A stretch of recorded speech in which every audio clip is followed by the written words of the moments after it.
Good evening. The number of teenagers vaping is a growing health problem in Scotland, and governments in Holyrood and Westminster are both trying to tackle it. A ban on disposable, single-use vapes is coming in from June. But there's a warning about a new problem. So-called big puff vapes are about to become a big issue. Scotland's main vape manufacturer and retailer, VPZ, has told STV News unregulated large devices will drive youth vaping and harm the planet if they're not properly regulated. Vanessa Taff has this special report. It's an issue that's sucking up a lot of political attention. Driving this campaign, the crackdown on disposable and potentially dangerous vapes. This manufacturer creates a cocktail of vape flavourings. Much like putting petrol in a car, these hoses contain the strictly regulated ingredients that go into their vape liquids.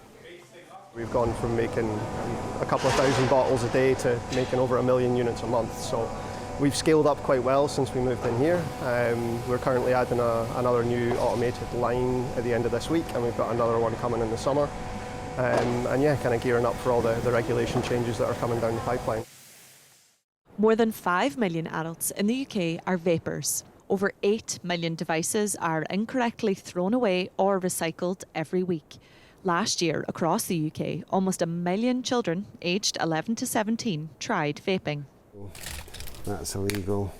That one there is illegal. Vapes brought in from foreign importers contain different, often higher, nicotine and liquid capacities. Regulating and recycling these devices is a challenge. I mean, none of these are actually legally registered. Now, out of this lineup of vapes, 4 of them are illegal but are still sold in some stores in the UK. But take this one for example. This is a 2ml vape, but under the new regulations is about to be made illegal. But if you take its big brother over here, it's 12ml, so 6 times the legal amount, but it will be okay to sell. And it's this loophole that's causing some concern. As if we were worried about youths getting addicted to 2ml in nicotine, what chance are we giving them if we're saying at a 12ml or a 24ml or a 50ml they can buy? And there is a reason why they're marketed saying puffs on the front. These are no good for the environment, they're certainly no good for the youth. And if we don't do something about it now in June, we're going to be talking about big puffs being the issue next year. The UK government legislation plans to end youth vaping and the use of disposable devices. Often considered a better alternative to cigarettes, the government have announced plans to research the long-term health effects of vaping on children. Over the last few years, we've seen a massive spike driven by disposable vapes in the main. Over half of young people who vape use a disposable.